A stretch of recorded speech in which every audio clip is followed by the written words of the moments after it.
Greetings. My name is David Doan, and I'm one of the Pride Bands Alliance Board of Directors.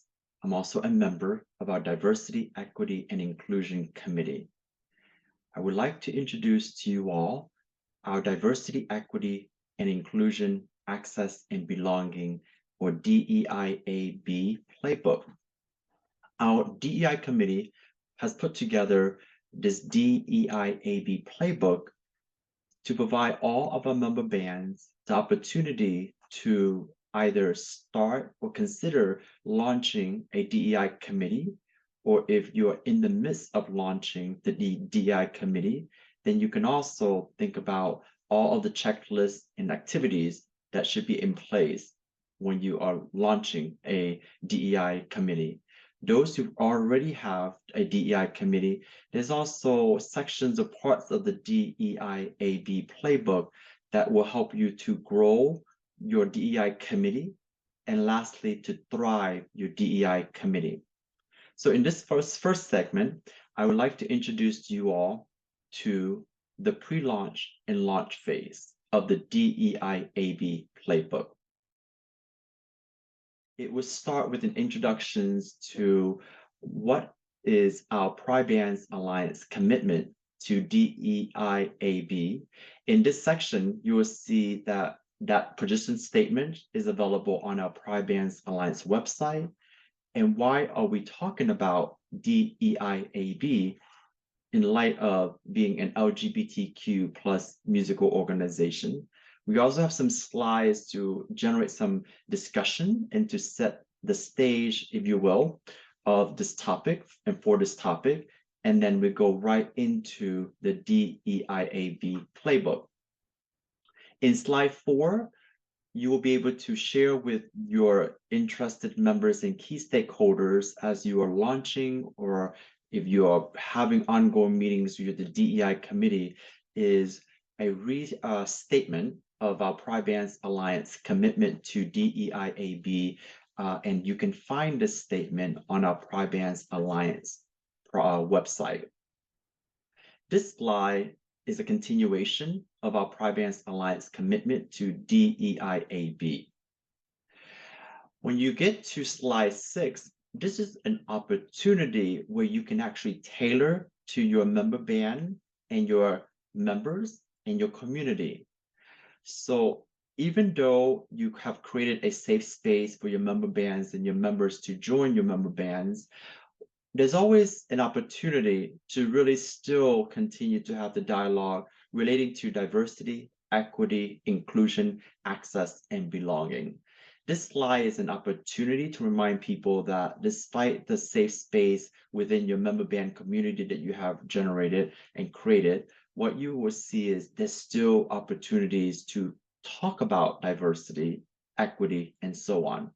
You would want to provide an example, at least one or two, and generate a dialogue with your audience. So let's take the topic of inclusion.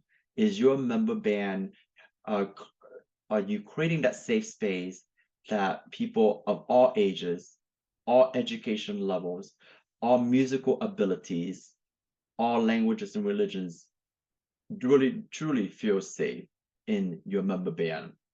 That's just an example. It is meant to generate discussion and an opportunity for you to tailor your specific kind of audience and your giving community in this slide. I think this is one of the more important slides.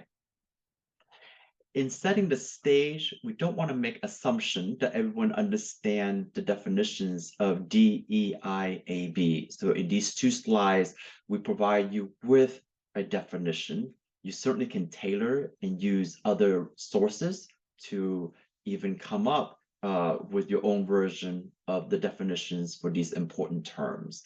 This is to help level set, have an understanding, just like we all need to read musical notes on a page. We need to make sure we are actually playing the same chord, the same pitch, despite what instrument that you are playing.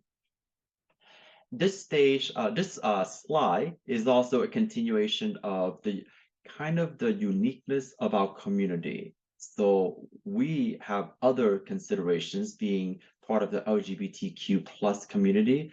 what are some of the other considerations that you wanted to also bring out in the discussion of DEIAB? In this kind of topic, or this type of topic, developing trust is the utmost important thing to consider as we are having dialogue relating to DEIAB. People need to feel psychologically safe in their environment, and that starts with establishing rapport and developing trust. And then we end this kind of, kind of preface, if you will, of what does this DEIAB playbook, what is it? What does it have? What contents does it have? And how does one use the playbook? So the playbook is, as you will see, I'm unfolding them in 3 separate sections. We'll have many resources and discussion guides. And I always really use the analogy of the playbook is like a recipe book, where depending on what your preference of what you're wanting to eat for that particular evening or meal, you can actually go to that page, go to that section of the recipe book or the playbook, and review and look at that recipe or the content for that particular section of the playbook, and then you can facilitate that discussion. So the playbook here, there's no one size fits all, is what you wanted to impress to your audience, and that this whole kind of creating the new we is the process that is unique to each band. And the playbook includes the following sections, where there's an introduction, where I'm going over with you now, and there's a pre-launch and a launch, which I'm going to cover for this first segment of 3. And the second is the grow, and then the thrive. And then the last thing is I'm going to have a short session on the discussion guides. Now, I'm going to take you to the pre-launch or the discover phase or section of the playbook. In the pre-launch section, what you see is the content here is on this slide. We will discuss the purpose and the benefits of you considering having a DEI or DEIAB committee, or whatever name you want to offer to your committee name. We wanted to understand a landscape within your own member band. We will introduce to you some DEIAB progression model, and we also want to build your DEIAB committee business case and creating that vision and mission statements for your committee, and discuss the committee leadership roles and responsibilities. So here is a slide on slide 17, where we want to have a discussion about the purpose and benefits of you, your own member band, having a DEI committee. What is that purpose? Is it precipitated from a change of events? Is it from the request of your members? Is it some other external factors that you wanted to kind of share? And what is that purpose of having the committee? And what benefits from our members, from the autistic staff, from the volunteers, from your supporters, and from your community. So that's where you will want to have that discussion.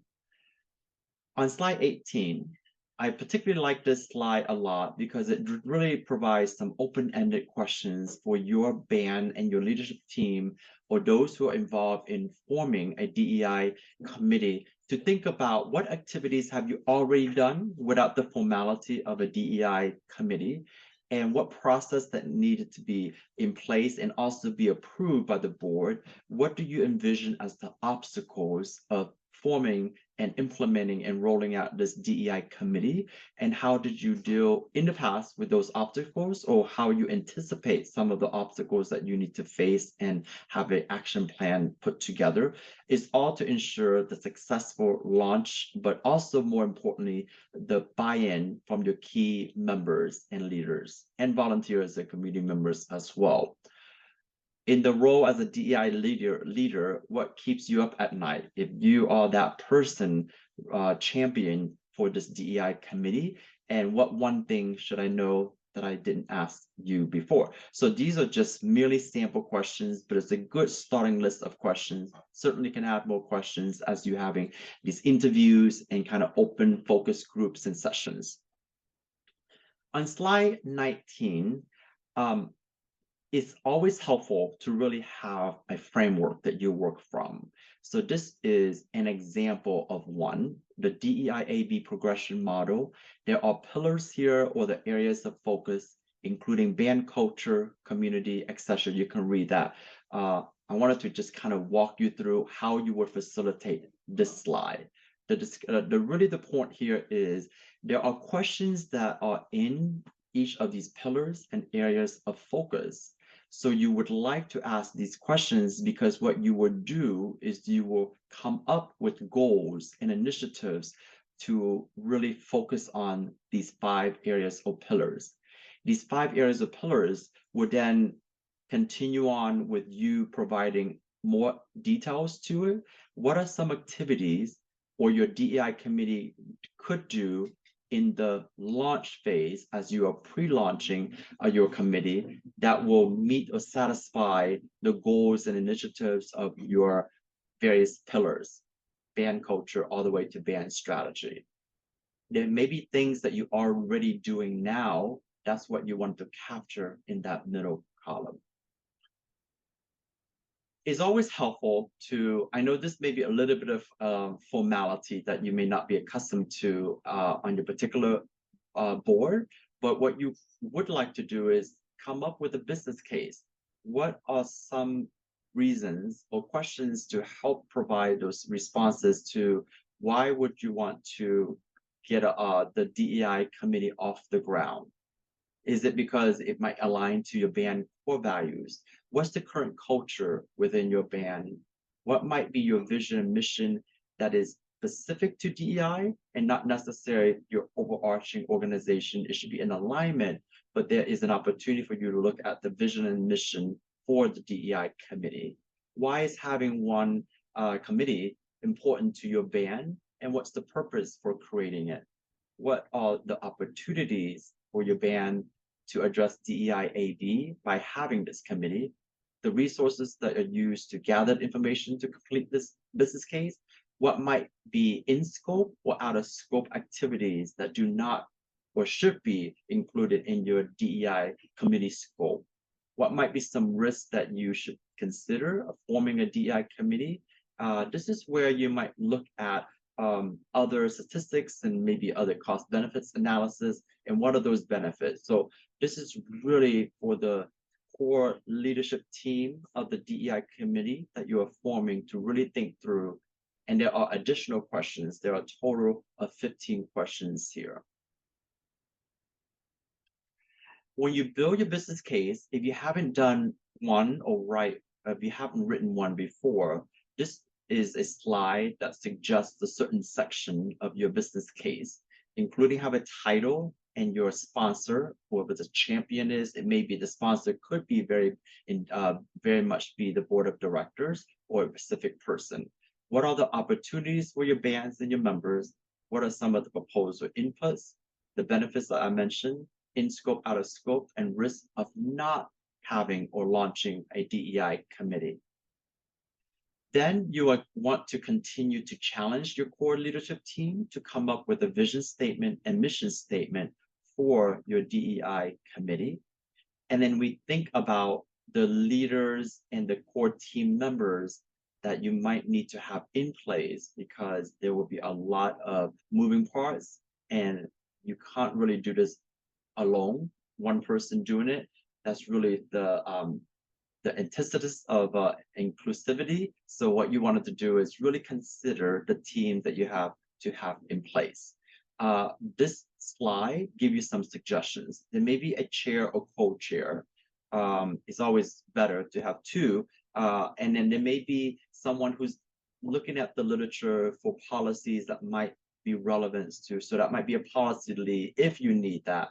There may be a professional development lead, a communication lead to really help to get the word out, promote the DEI committee, and continue to provide updates and by way of a newsletter, but there's always communication even externally to your member bands to educate and socialize the community what you're doing.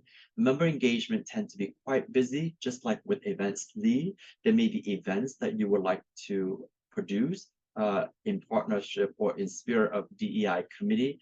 There may also be ways that you can engage and recruit volunteers and members into your committee.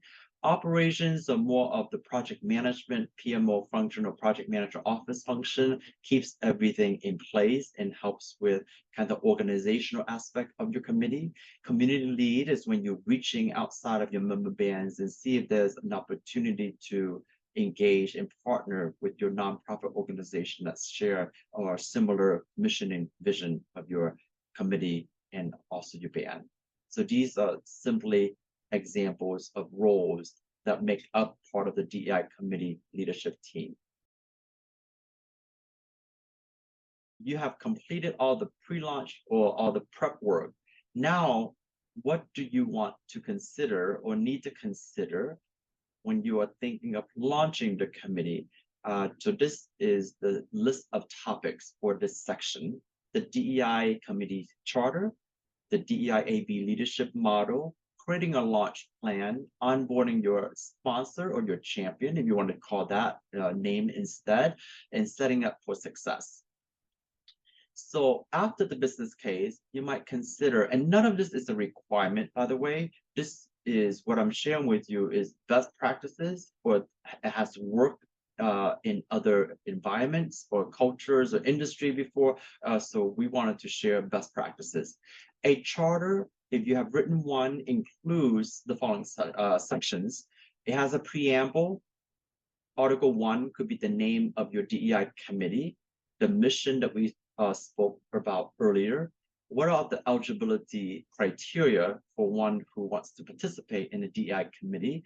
And then the structure in the operations where you list the leadership roles and the core team members, the terms of office, if they were elected, if they're going to be elected or all is welcome, any additional officers, if there's a nomination process or an election process, what does that look like? And then lastly, Article 5 is your membership meetings, how often, how frequent, what is your quota and so on for before you have that meetings. And then the leadership model, here what you see is there are roles that are opportunities for your team to engage in professional development and growth. The leadership model has some characteristics that you might already be familiar with. And this is in alphabetical order. And we're going to go and drill into these capabilities of a leader on subsequent slides, starting with slide 30. So there is a definition for each of these leadership traits, including accountability, decisiveness, etc. And these are the activities that one should demonstrate to what I call satisfy or gives evidence that this person possessed the following various capabilities. So what you do is you will scan and go through that. And as you think about who should be your co-chair and other leadership roles, it might be helpful to see if those potential leaders really have those skill sets or capabilities. When you think about the launch plan, of course, naturally, you think about the date when you want to launch the DEI committee. Might it fall under or align with some sort of milestone or some sort of anniversary date within your member band, or some really critical event, or something that is a more of a symbolic date, if you want, if you like to use that as a way to decide on the date, or whatever makes sense as far as that official date. Other organization may think about a soft launch versus a hard launch. The difference really is really the soft launch allows an opportunity for people to just kind of come together organically and start and begin that work.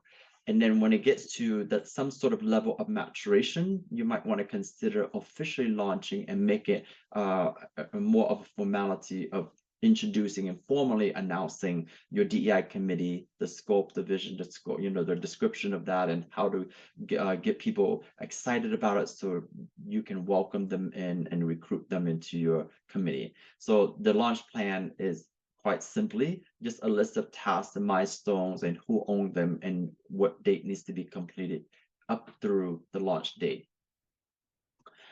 This section here is always helpful to have some sort of sponsor, executive sponsor or champion. It could be someone on the board. It could be your own president or chair. It could be a community member. And this person has various roles. Now, the roles really depend on the phases of your DEI committee. If you already have the committee already formed, there may be a need for someone who might want to serve as a champion versus a coach to coach your leadership team versus someone who might need to be a navigator, an engager. So you can read through the description. And why is this important? It's important is because you want that sponsor or champion to know what he, she, they are going to be responsible for any given time, because their role as an executive sponsor may change depending on the need of your DEI committee. What you want to know is this slide helps to, when you educate people of what the role of the sponsor is, there may be things that the sponsor should not do. So this is that slide to share the example of what not to do. And then we move into onboarding your sponsor. What do they need to do for you? And here are some questions to ask depending on the role and the need of your DEI committee. And here are some ways to engage the sponsor by asking, the questions here is, what does your sponsor need? You ask them what they need. What do they need to know? If they're not very familiar with your band history, your organization, the culture, that's something that you should really share with that person. What are you asking them to do? How do you get them to, what does success look like as far as engagement? And how do you help them to onboard? And that helps to, and how you onboard one executive sponsor to the next may be different. So customize that experience. And then how do you tap into the allyship and the passion? And then instead of really asking them to do something, it's always good that they come up and volunteer, so that way they come with a set of passion. And then there are these kind of operational stuff to consider. What is that communication cadence with your core team, which is going to be different than the communication cadence with your executive sponsor or champion. You may meet less frequently with your sponsor, but your core team, you will meet more regularly. The level of information and detail and updates that you will share with your sponsor will be different than your core team. And in this slide, kind of summarize all the things that if you haven't already considered how to kind of be organized, if you will, to make sure that there's a way to collaborate together, whether it's Google Share Drive or any other share technology such as Microsoft Teams. Are there templates and worksheets? Is there already an agenda template? Did you have already, a budget and funding that you need to actually make sure there's an allocation of those funds to support your DEI committee work? What is the membership count, etc.? So these are all things to consider.